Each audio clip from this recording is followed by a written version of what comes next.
E aí você chega no fim do ano. Você tá vendo que o IPCA tá chegando. Aí o mercado, não, agora vai cortar. Agora, pô, janeiro já corta. Março já corta pra 13, 12. Não, a gente vai fechar o ano com 9. O Galips chega lá, o Banco Central chega lá, o Copom chega lá e fala, ó, não, Nanina, não. Não é assim, não. Vai cortar quando eu quiser. Sejam muito bem-vindos a mais um Crescimento Sólidos, né? Pra gente começar ali esse ano de 2026, que já gravamos...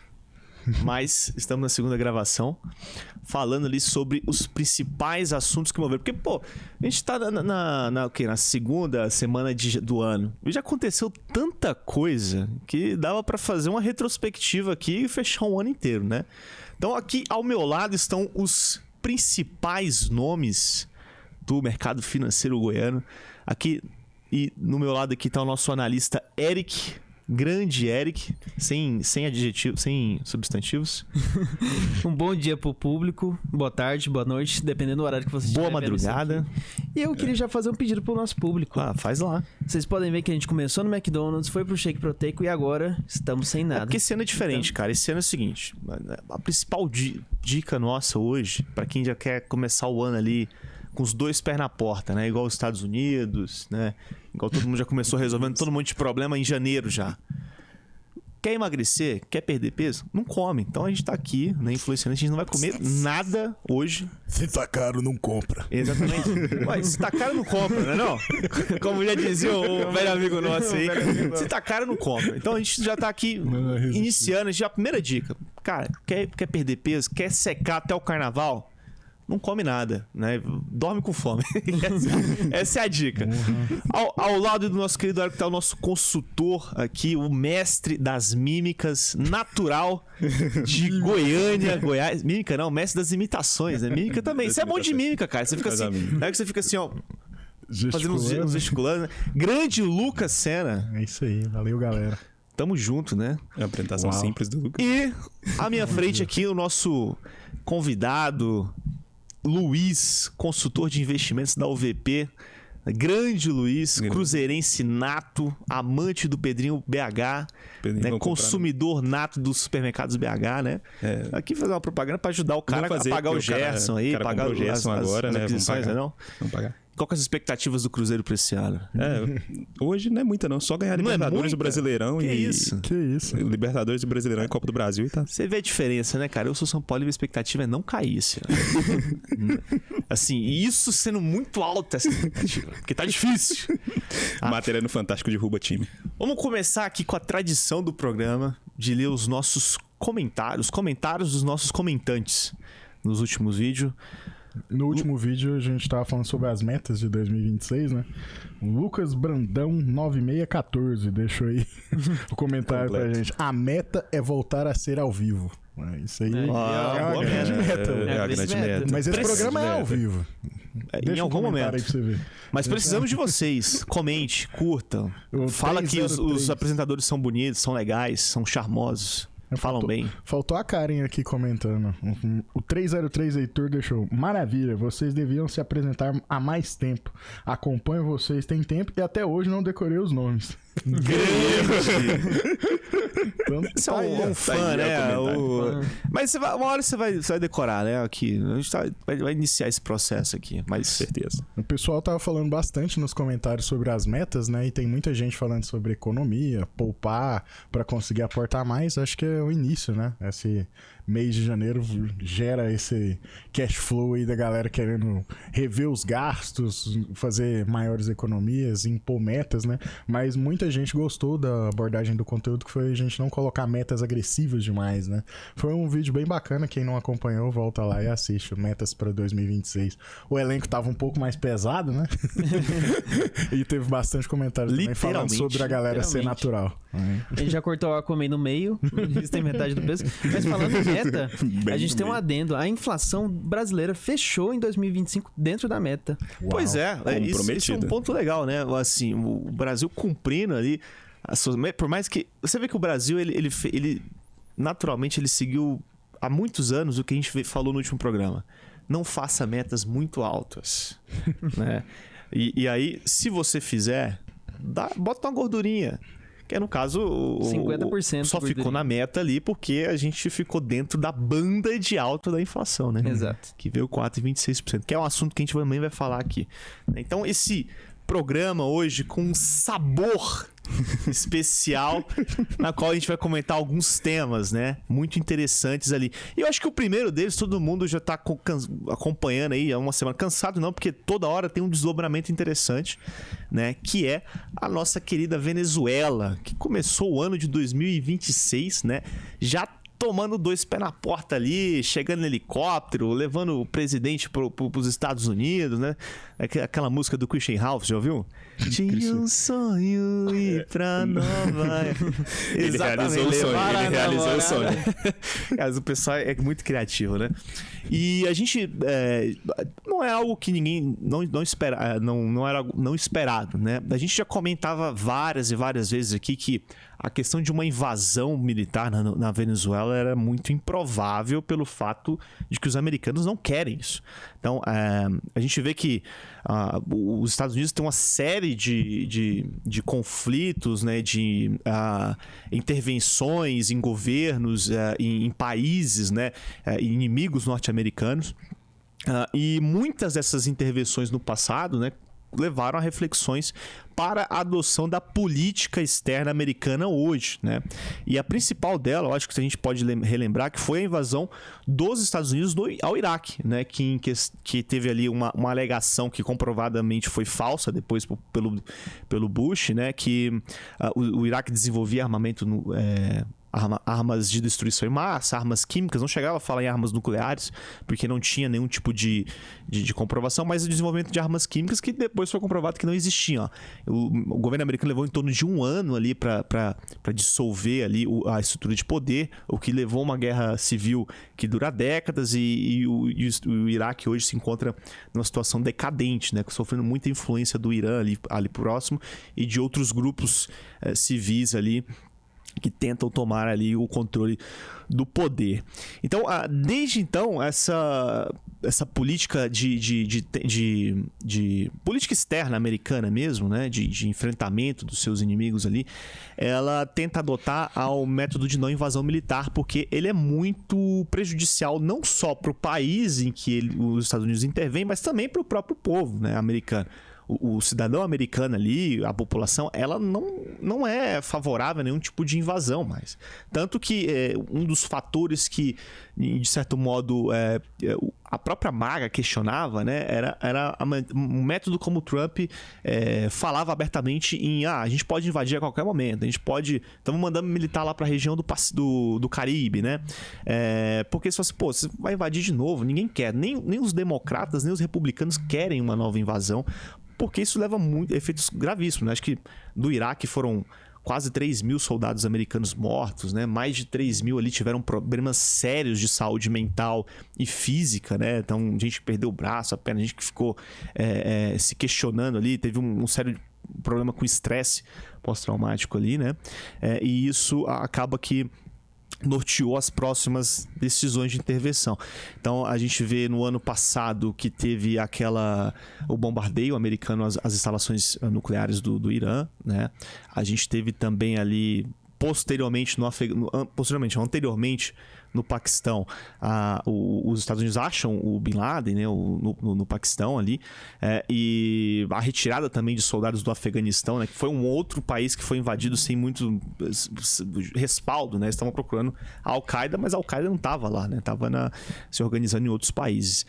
E, como eu falei, e tudo isso já preparava o terreno para a galera ir pensar que seria uma ação militar curta, né, se caso tivesse, né, ou o Maduro iria renunciar, né?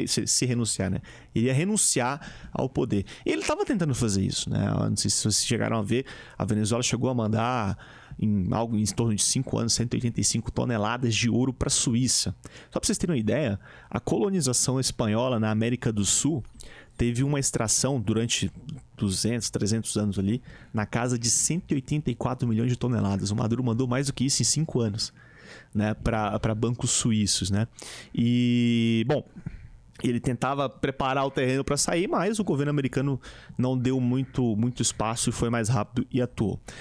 E agora a gente entra num cenário, né, em que a gente vê um país com uma incerteza muito grande.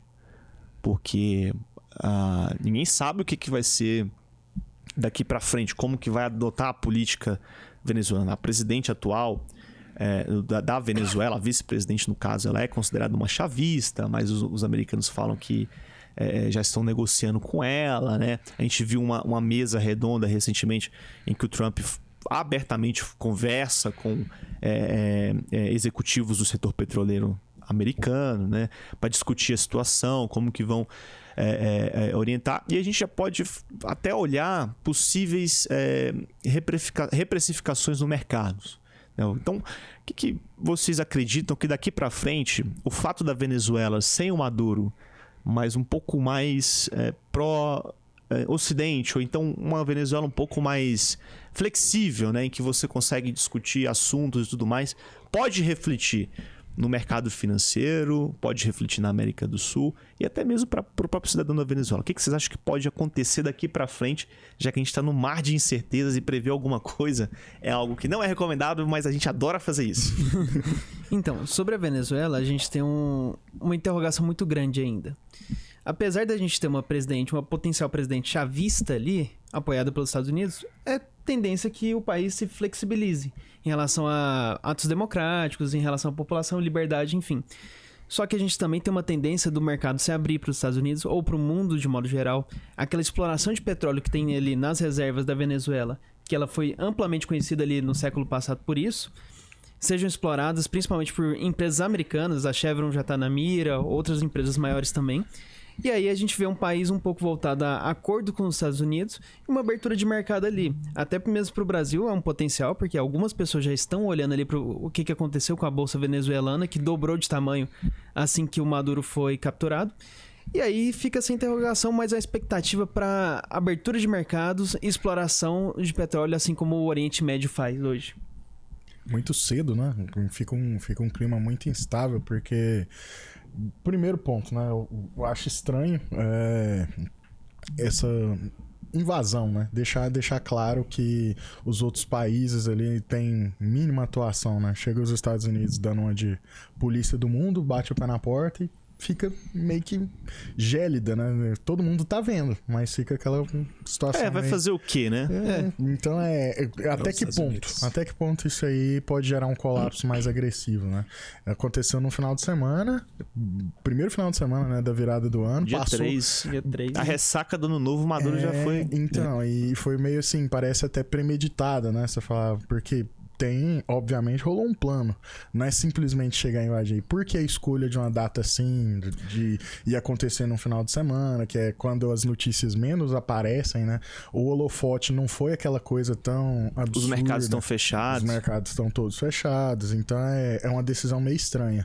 Quando você vê alguns pontos ali dos Estados Unidos, pessoal, meio... sem ter o que comentar, ninguém consegue apoiar o Trump, mas ninguém também fica repudiando a troco de entender por que fazer isso, né? Sabe um parêntese interessante? Que nessa data, em 1989, foi a mesma data que os Estados Unidos invadiu o Panamá. Foi 3 de janeiro de 1989, foi onde teve a invasão dos americanos militar mesmo, nos Estados Unidos, né?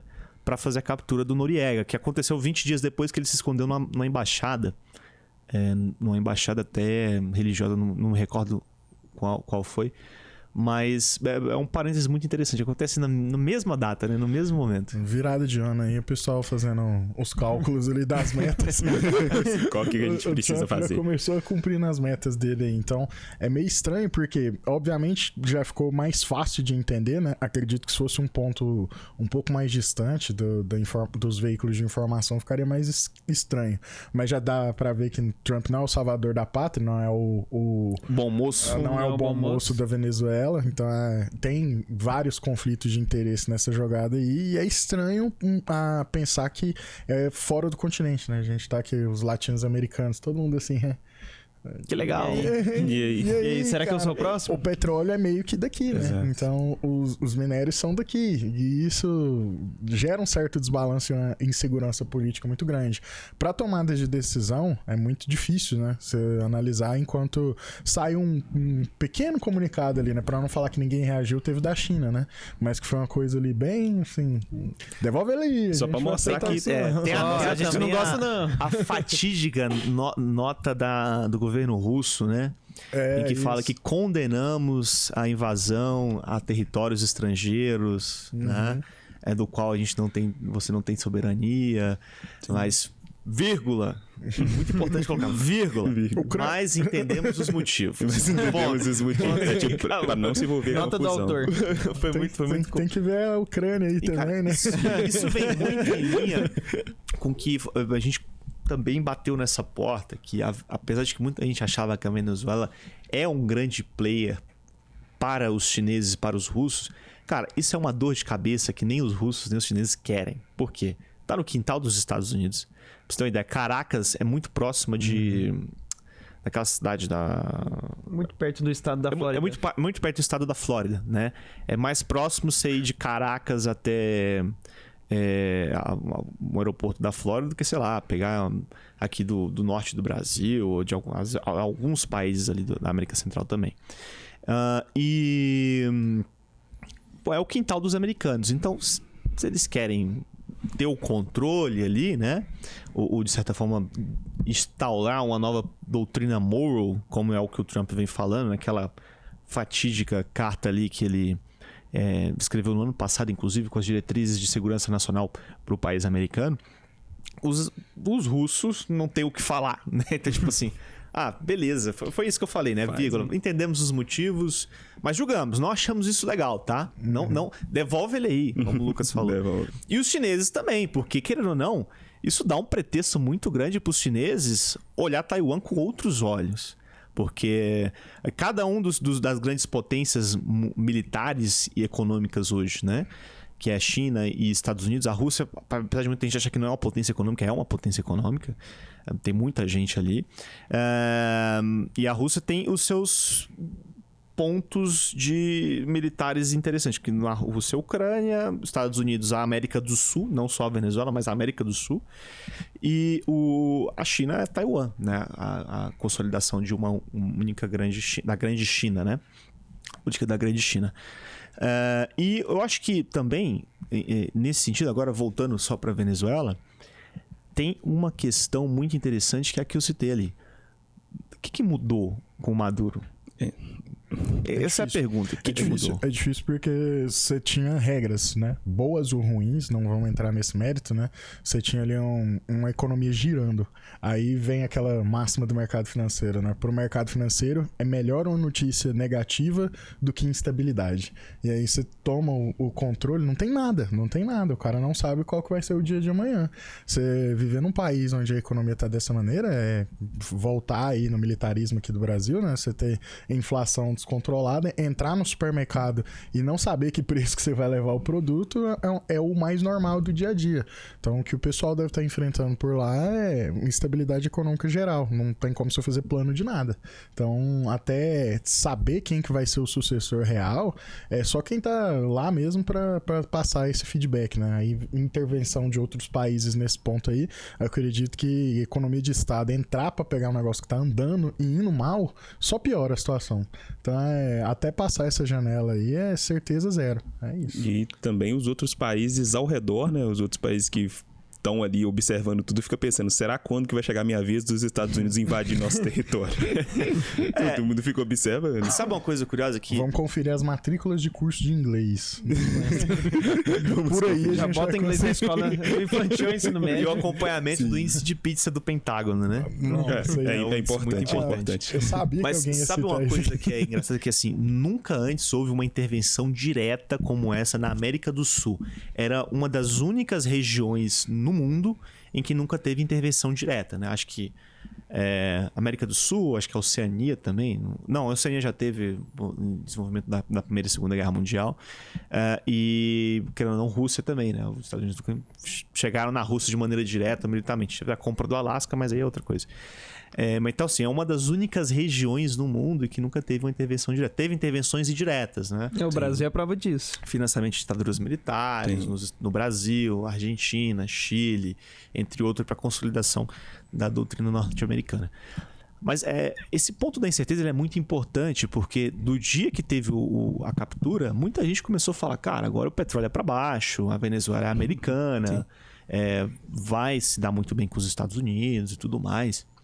E como eu falei, tem muitos pontos importantes nessa situação, porque a Venezuela ela não era só o Maduro, não tem como o Maduro comandar tudo, né? Ele estava lá porque ele era, até um certo ponto, conveniente, né? Ou seja, era uma pessoa que era conveniente, mas o Maduro não era militar, por exemplo. Então, como que alguém que emerge da sociedade civil, que foi o caso dele, os sindicatos de motoristas de caminhão, ônibus, etc., consolida o poder sem ser militar? A gente tem que lembrar que o Chávez era militar, né? E o que manteve ele por muitos anos foi a forte presença nos setores militares, porque você podia ser quem fosse, você tinha um governo militar ao redor que você poderia ali simplesmente anular qualquer tipo de manifestação. Tanto que na época do Chávez, se não me engano, tinham mais manifestações violentas do que teve na época do Maduro. Porque o exército combatia de frente com uma força muito até letal em alguns pontos. Então, a gente ainda tem uma estrutura militar, que é o Vladimir Lopes, se não me engano, e agora eu esqueci o nome do segundo escalão, Guaidó, não lembro o nome dele. E também tem o surgimento da presidente atual da Venezuela, né, e até reconhecida já pelos Estados Unidos, que é a Gessi Rodrigues, que é uma chavista ferrenha, né? Ou seja, considerada uma chavista ferrenha, porém vem se mostrando moderada. Até um ponto, inclusive, que muita gente considera que houve uma traição, né, do Maduro. Porque ele era um cara conveniente, mas estava gerando muito problema. As dancinhas, provocando, no peace, no crazy war, né? Pô, ele querendo ou não, ele querendo ou não, isso é fato, tá, gente? O Maduro tinha uma fortuna avaliada na casa de 3 bilhões de dólares, que não dá para justificar com a questão da Venezuela como ela está hoje, né? E aí, esses dois pontos que eu citei, uma presidente agora chavista e o governo militar, o governo não, as principais posições militares da Venezuela são as mesmas. Então, para quem achava que o petróleo vai deslanchar, o ouro pode voltar porque vai enxurrar no mercado, você acha que essa saída do Maduro, eu acredito que mantendo as mesmas esferas de poder, não vai gerar, não gera nenhum tipo de segurança para qualquer país estrangeiro, em especial os Estados Unidos, fazer algum tipo de investimento. Eu acho que não tem nada seguro aí. Porque se a presidente ela é chavista, o que me garante que daqui uns 3, 4, 5 anos, que lá a Chevron ou a ExxonMobil, né, ou outras empresas lá, a Shell, construindo estruturas, porque a extração de petróleo da Venezuela tá, mais da metade da estrutura está acabada, está destruída, assim, não extrai nada, uma gota de petróleo. Porque ela saiu de 3 mil barris por dia para hoje ela era 7 mil barris por dia, para hoje era 3 mil, ou seja, menos da metade. O que me garante que essas empresas com o dinheiro, fazendo vultuosos volumes de investimento, daqui 5, 6 anos, 10 anos, que é o tempo necessário para você conseguir tornar uma extração rentável, com a saída do Trump e uma política um pouco mais sossegada dos Estados Unidos, o que me garante que o governo venezuelano não vai tomar tudo de novo, né? Essa é a principal preocupação desses empresários. O que faz com que não seja tão simples você instalar tecnologia, fazer investimento em refinarias e extração de petróleo. Então, assim, eu acho que na Venezuela, em questões de mudanças significativas, não é algo para hoje, para esse ano, para amanhã. É algo para daqui a alguns anos. Tanto é que a gente viu isso no preço do petróleo, né? O petróleo não caiu, chegou a cair no after ali, na abertura do mercado, perdão, no domingo, né? No pré-mercado, depois voltou a Mas subir já de novo. voltou normal, andar à normalidade, você não vê nem... A OPEP não falou nada, né? Vamos cortar a produção de petróleo. Não, vamos deixar do jeito que tá, né? E, por consequência ainda, você olha para o outro grande produtor no Oriente Médio, que é o Irã, que vem enfrentando uma crise política gigantesca. E esse é um outro player também que pode influenciar muito nesse mercado, no setor de commodities, principalmente o petróleo, né? Exato. Bom, quando a gente fala de países como o Irã, a crise nunca é superficial igual em alguns outros países, por exemplo. Porque envolve religião, envolve a cultura ferrenha deles, uma cultura mais radical, uma cultura mais enraizada, uma cultura que fala sobre vestimentas, costumes, oração, dieta, enfim, sobre toda a vida do cidadão iraniano, de fato.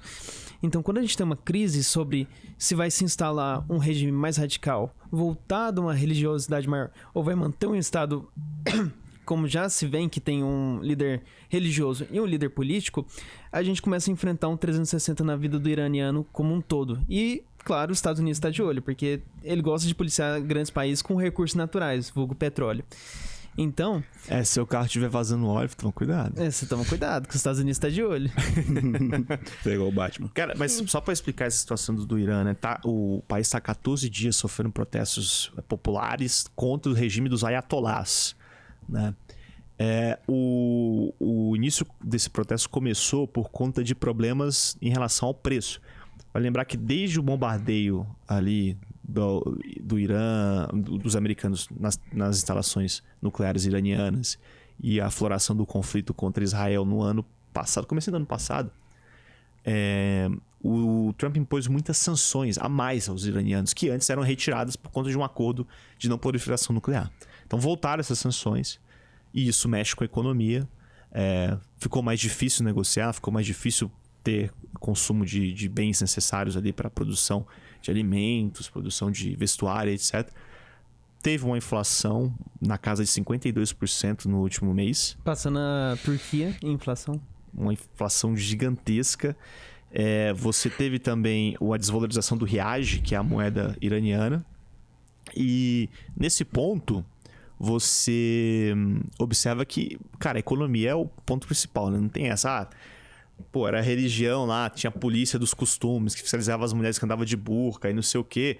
Não teve um protesto como tem hoje. Agora, você vai mexer no bolso da galera? Exato, quando você mexe no consumo, aí que estouram as revoltas políticas, as revoltas com os governos locais, e aí você cria um âmbito de inflação junto com uma indecisão política muito grande. E isso foi o mesmo precursor da derrubada dos chás, né? Do regime dos chás. Lá em 1800 e quê?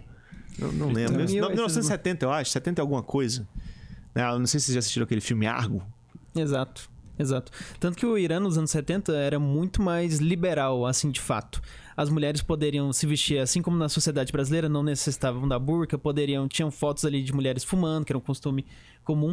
E hoje, por exemplo, esse tipo de costume não é bem visto. No regime dos chás, era um país muito mais voltado para o Ocidente. Então, na região do Ocidente, ele tinha as mesmas práticas, consumia o mesmo tipo de conteúdo, né? Tinha um estilo de vida muito próximo, né? Para efeito de comparação, a gente pode comparar até com Dubai hoje, que é uma cidade internacional e não radical no sentido do Islã ou de outros costumes mais tradicionais. Tem as aspas aí, viu? Temos Muitas as aspas. Tem as aspas. Dubai é nos Emirados Árabes, né? Sim.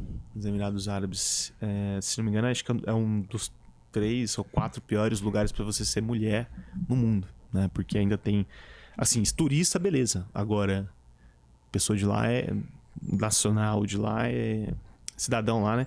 É um pouco mais complicado. E aí tem esses protestos que estão aí há 14 dias.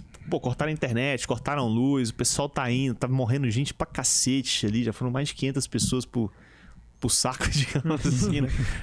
E tá muito desenhado com o que aconteceu lá atrás. Então a gente pode ter uma quebra de regime. Existem atores políticos também surgindo no Irã, né? Então, os príncipes querendo lá a volta do regime dos Shahs e tudo mais. Que também teve, como eu falei, o regime dos Shahs teve uma derrubada justamente por conta de questões econômicas também, que foi o que aflorou, né? Óbvio que teve um patrocínio ali da União Soviética, de países anti-americanos, mas teve um problema sério em relação à economia e a corrupção, naturalmente, também, né?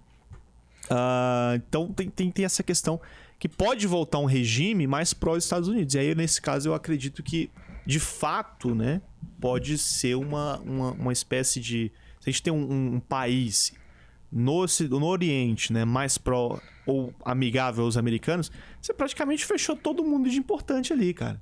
Porque o Catar é aliado dos Estados Unidos, né? Os Emirados Árabes Unidos é aliado dos Estados Unidos. Israel é aliado dos Estados Unidos. O próximo grande país e economicamente saudável, digamos que tem uma certa saúde financeira, é o Irã. Juntando tudo isso, a gente vê que nós estamos na primeira quinzena de 2026. Nem na primeira ainda, né? Nem fechou. Nem fechou a quinzena. Não fechou. Primeira quinzena de 2026 veio no primeiro final de semana. Enquanto aconteceu tudo isso, a notícia que mais repercutiu foi o...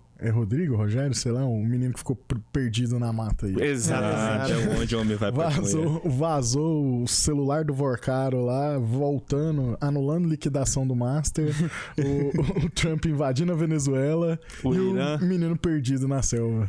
Grande. Não podemos esquecer ainda que teve a separação do Diogo Nogueira com a Paula Oliveira, né? Meu Deus do céu. Isso foi importante, porque sabe o que é engraçado? Porque não foi tão repercutido no cenário de influência. De fofoca, porque alguém tava tomando o assunto. Alguém tava patrocinando assuntos diferentes aí. Não sei quem que é esse alguém. Quem pode ser? Vamos deixar a polícia descobrir isso aí. Agora, o caso do Banco Master, como se cancela uma liquidação bancária, hein? E o pessoal nem sabe o que vai acontecer depois. Porque nunca aconteceu isso na história. Mas ó, que engraçado. Na quinta-feira passada a gente gravou o Lucas falando sobre o Master. Estamos sobre o Master, né? Na sexta-feira surgiu um boato de que o FGC vai pagar, vai liquidar esses valores nos próximos 10 dias. Né? Mas lembrando que quem tá travando esse problema é o próprio Master que não tá mandando a lista. O FGC tá assim, com a grana pronta. Não, quero pagar, vamos logo. Agiliza isso aí. Listas de pessoas para não ser em 2026. Gabriel Galipo. Vini Júnior. Mas assim, todo esse cenário caótico lá fora, o Brasil mais uma vez se mostra a contramão do mundo, né? Não? Interessante. Então a gente fechou o ano com a inflação dentro da meta. Temos um déficit dentro da meta. Razoável. Razoável, mas tá dentro. O PIB crescendo. Tá dentro. A gente tirou um monte de coisa. Precatório, gastos obrigatórios. Quantas normas tributárias foram acrescentadas? Quantas contabilidades criativas foram feitas? Mas estamos dentro da meta. Tá vendo? O Haddad certamente assistiu o nosso vídeo de metas para 2026, né? Com certeza. Não seja tão inflexível com você mesmo. Ele não é inflexível. Você vê que ele cria um imposto, o pessoal nega, ele já faz outro. Ele já faz um adendo no dia. Ele já dá um benefício aqui, joga um imposto aqui. Isso. Então, agora, cancelar a liquidação... Veio também o celular do Vorcaro vazado lá, né? É verdade. Essa questão de voltar à liquidação e tudo mais, cara, é muito difícil acontecer, é impossível. Não tem de onde tirar, né? Não tem justificativa pra isso. É igual você dar falência numa empresa e querer abrir ela novamente. Então, você deu falência justificando que não tinha como pagar, né? Porque você vai sair ali em déficit com os funcionários, né? Vai dever toda a estrutura e a empresa não tem como funcionar, né? Agora você... cancela a liquidação, abrir de novo. Beleza, mas não tem como funcionar. Exato. O que você vai fazer? Não tem de onde tirar essa grana. Além disso, o impacto no mercado financeiro brasileiro com isso. E agora, com CDBs taxados em 10%, o Master... Não vai estar. Tá Cancelou? fora. Tá fora. Não, esse é um ponto legal que você falou. Porque aquela regra dos 10% do IRPF tá bem dúbia ali, né? Tá criando muita justificativa. Mas pelo que a gente apurou, tá? Isso com renomadas tributaristas no país, essa questão dos 10% do CDBs e títulos públicos até já tributados não vai entrar. Perfeito. Tá ótimo. Então, assim, porque não fazia sentido menos nenhum. Né? Você mudanças. vai pagar 22 mil num CDB de liquidez diária, depois tem que pagar mais 10%, você vai pagar 32 mil na renda fixa. Você vai ser É duplicado. melhor não investir. 50% do lucro quase fica Tem lá. um grande problema nisso aí, né? Começou lá 11 de junho, saiu a medida Saiu em dezembro, provisória... cara. Não, 11 de junho saiu a medida provisória 1303. Essa 1303 era a que tinha a intenção de unificar as alíquotas de renda fixa. Aí jogava tudo para 17,5 e vinha dando... tributos, né, acrescentando ali nos títulos até então isentos, que eram as LCIs, créditos privados, enfim. Acrescentando isso, né, você teria ali uma união de renda fixa que ficaria próxima de 22,5%.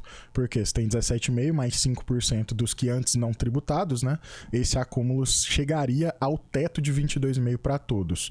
Junto com isso, né, tinha outras questões lá, tinha uma infinidade de normas, não passou. Era uma reformulação tributária completa. Depois disso veio o IOF. Para tampar, tudo isso é para tampar o déficit fiscal, né? Achar uma nova fonte de liquidação, né? Achar uma nova fonte de receita, né?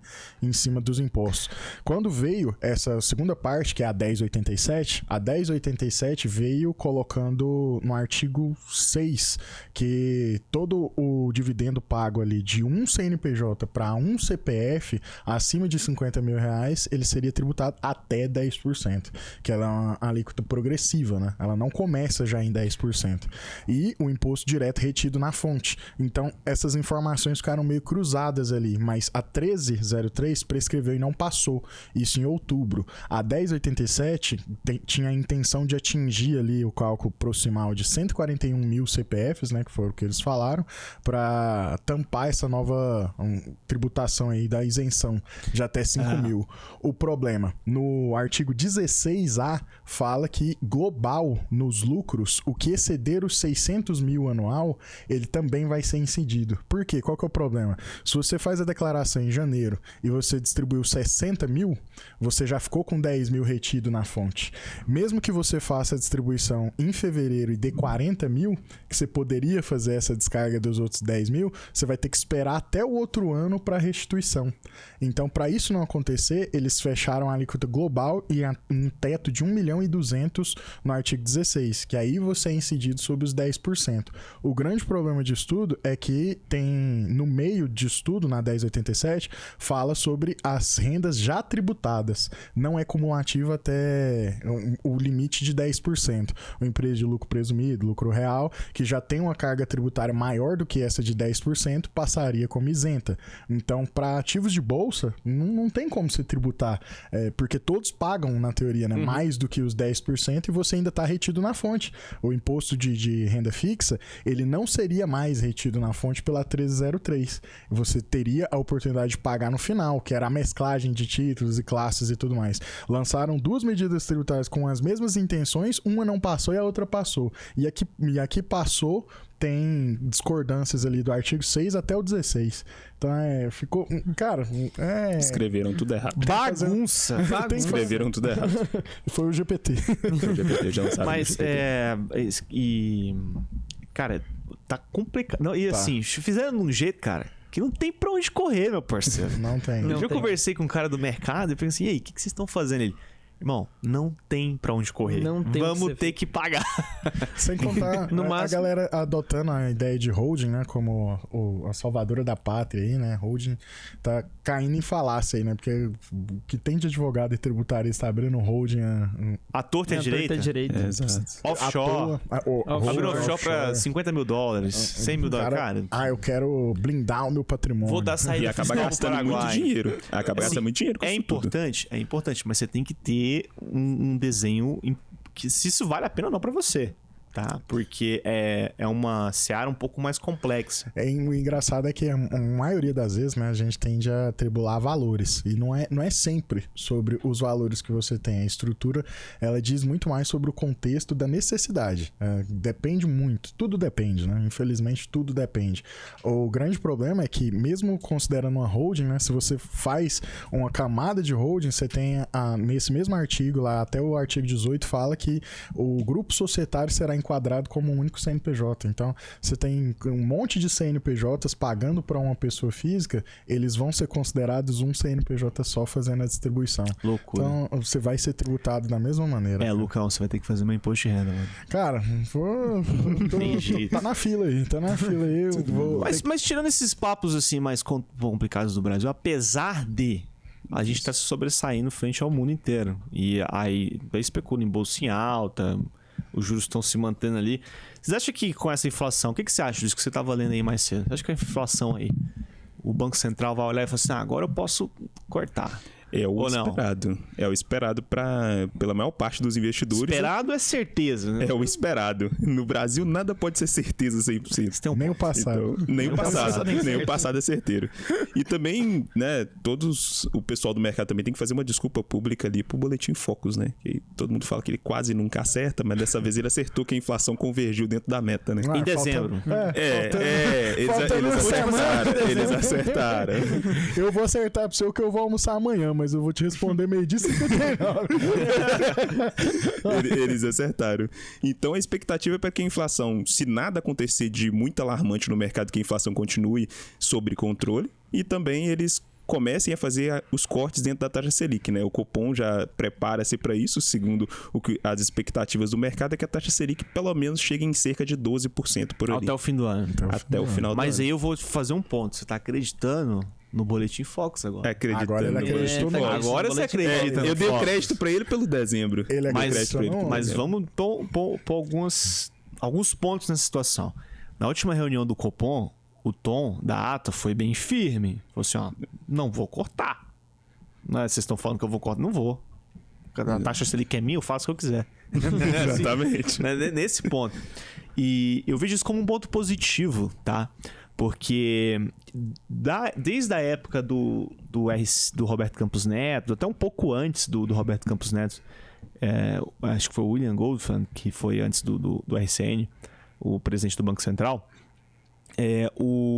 que quando no governo Temer o Banco Central jogou a taxa lá para 6%, isso começou a gerar um pouco mais de dúvida sobre quem que está seguindo quem. É o Banco Central que segue o mercado ou o mercado que segue o Banco Central?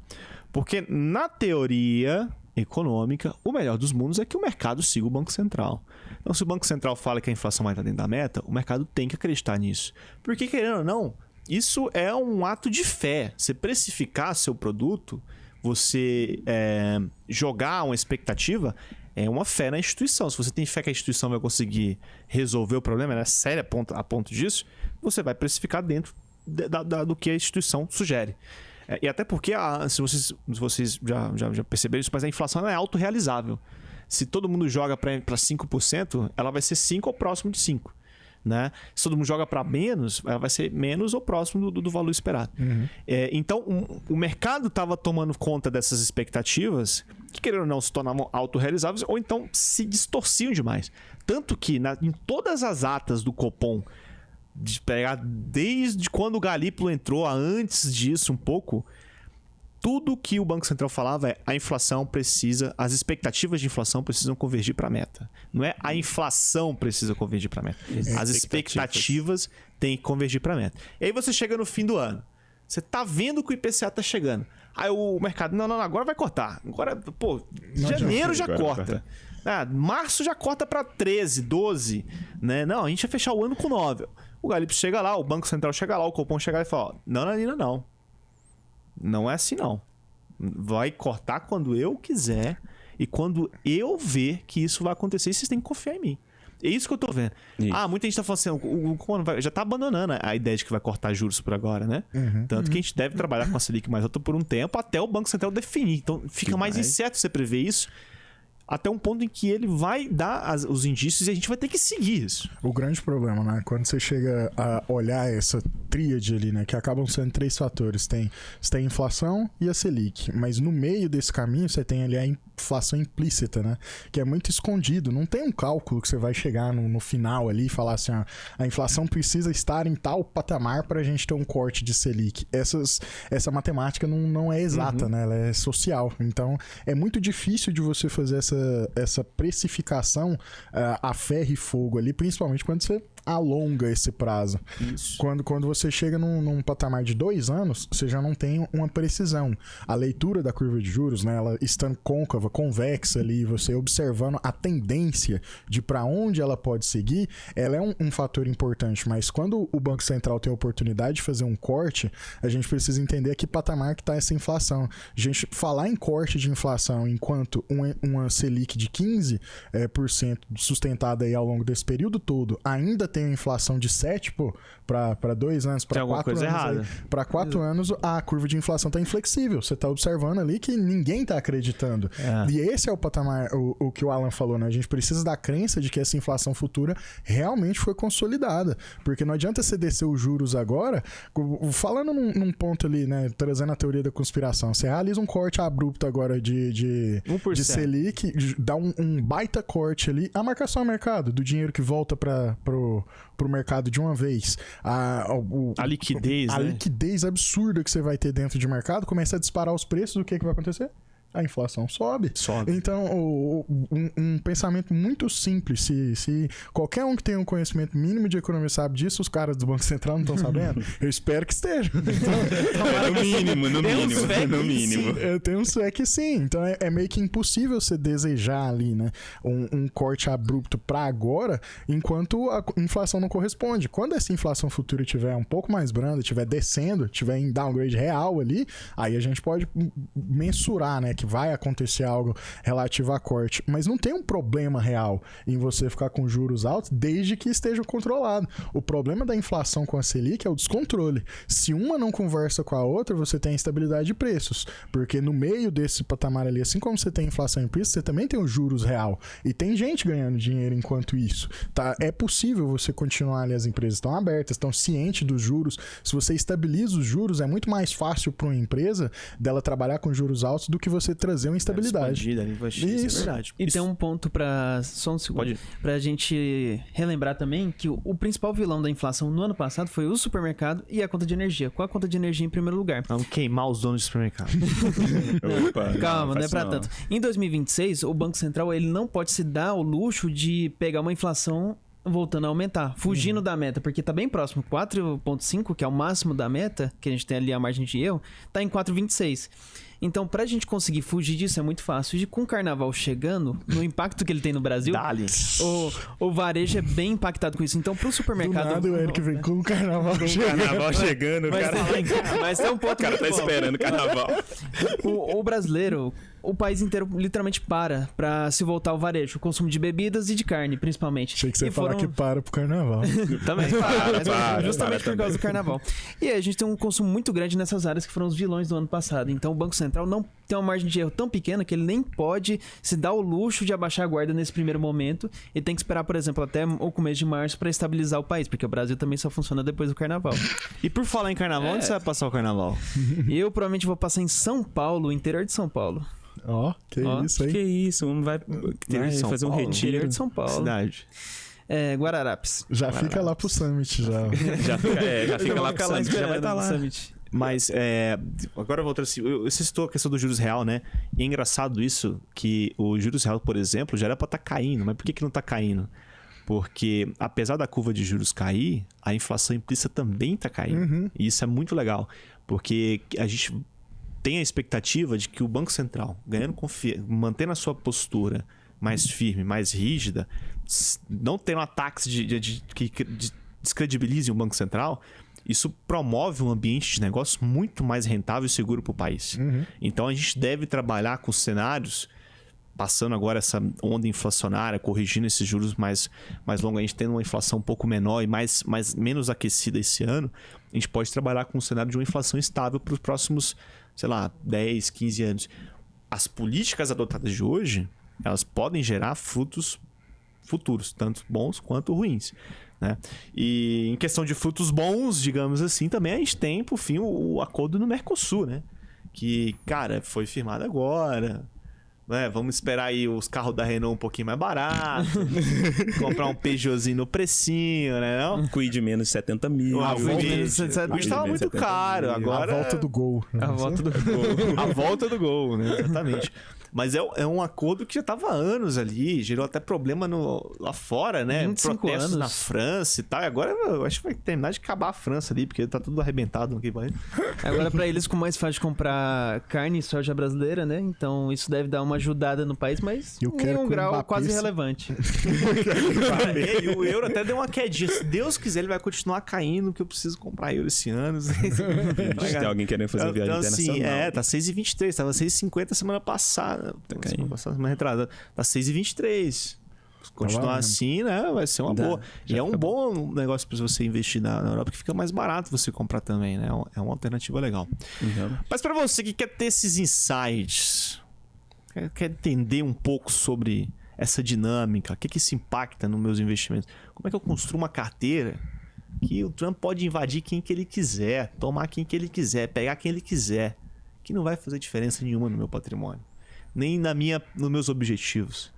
Eu vou ter uma consistência, uma solidez, vou aproveitar as oportunidades que esses juros mais altos me entregam, né? Que essa liquidez corrente que vem a aumentar vai me entregar. O que você tem que fazer? Basta você acessar o nosso QR Code que está em algum lugar nessa tela, né? Em algum ponto. Aqui assim, acho que é aqui, estou falando que é aqui, enfim. Basta você acessar esse QR Code e você preencher ali os questionários e tudo mais, que você poderá contar com a ajuda de um de nossos especialistas. Lembrando que somos a consultoria top 1 do ranking BTG Pactual, né? E estamos ajudando patrimônios a partir de R$300 mil. Ah, mas eu não tenho R$300 mil. A gente também ajuda. Então, a gente tem um braço de consultoria para isso, né? Que é mais voltado ali ao on demand, para auxiliar em situações mais específicas. Mas você que tem ali seus 300 mil para cima, você precisa de mais tempo, você precisa de mais cuidado, você precisa de algo mais elaborado para você. Você pode contar com um consultor exclusivo para o seu patrimônio, né? Que vai te orientar e seguir as principais doutrinas econômicas proclamadas pela AUVP Capital. Não é isso? É isso. Exato. E como esse programa é de tradição, né? Mesmo com a falta do Aquaman, vamos pro recado final, né? Não, detalhe Não, que o Aquaman, o cara tá o euro tá 6,50, foda-se. O Aquaman tá Aquaman perdido. tá Tô viajando. ali dando voltinha. Turquia, Madrid, Zurique, Isso. vou comer um chocolatezinho ali, né? É Vou isso tirar aí. uma foto conceitual. Eu vou Aquaman. tomar um vinho Aquaman investidor. nos Alpes Acompanha lá. suíços. Vai voltar retido Vou da passar Europa. o Réveillon em Viena, na Áustria. É isso. Vou visitar muitos lugares. Vai visitar a casa do Arnold. Mas voltar pra Goiânia que é bom nada. Só letra o Schwarzenegger aí pra Estamos te esperando, cara. aí também não. Beleza, deixa o seu comentário aí. Vamos pedir os comentários pra galera. Tem ideia de comentário aí? Deixa aí se você tá esperando o pagamento do FGC pro Master e quanto você ficou de fora do FGC aí. Pior que não tem ficado, né? Tomara que não tenha ficar ficado Cara, é a consultoria melhor. não ficou, não. dentro da consultoria, Dentro da não. consultoria, não. Mas deu um jeitinho ali, ó. Sempre tem um jeitinho. Sempre tem um jeitinho. Algum recado final dos senhores? Luiz, quer deixar algum ponto? Algum recado? Um abraço pra alguém? Um Abraço feliz pra ano alguém. novo pra alguém? Um abraço pro povo de BH. Abraço pro Pedrinho. Grande Pedrinho do BH. Não, Sabor homem. BH. Energético. E você, Lucão? Bebam água. Bebam água. Isso aí. E aquela bebida com sabor. Sabor. Sabor. Sabor. Energético. E você, meu querido? Cuidado com o sabor energético. Eu fiquei 2 dias de ressaca por causa desse negócio. Não vem falar mal. Não vai vem falar mal. Não, mal. é ótimo, mas eu fiquei 2 dias de ressaca. Só cuidado. Ah, isso aí é a cara. dosagem, meu amigo. Aí você beber 200 cerveja também, você vai pegar de ressaca. Entre o por dois remédio dias. e o mas veneno, ali- a diferença Isso é a é idade, Beber né? Isso é a também. idade. Você já Tô tá velho. indicando que você tá ficando velho. Que Tô você já não velho, aguenta calmo. mais aquele rolezinho Análise- de chopada. análise. Não sei o quê. E meu recado final é um beijo pra vocês, um feliz ano novo. Em 2026 vamos continuar nossa estratégia, continuar sendo mais enfáticos, mais milionários e tudo de mais, tudo de bom, tudo de melhor. Um abraço. Beijo. Os